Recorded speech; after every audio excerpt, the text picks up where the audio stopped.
Səbrin olsun da. Öyle yok.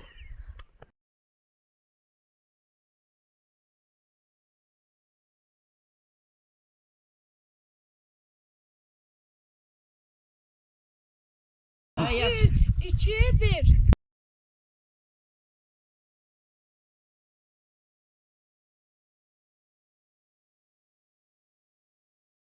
Bu sərməşdir.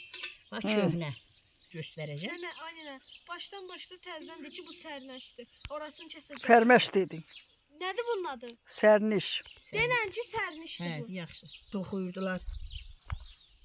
Nə idi? Xəlvir. Bu da ona dayaqlanırdılar, onu təkcə belə söykənirdilər, söhbət edirdilər şirin. Çox gözəl olurdu. Çox belə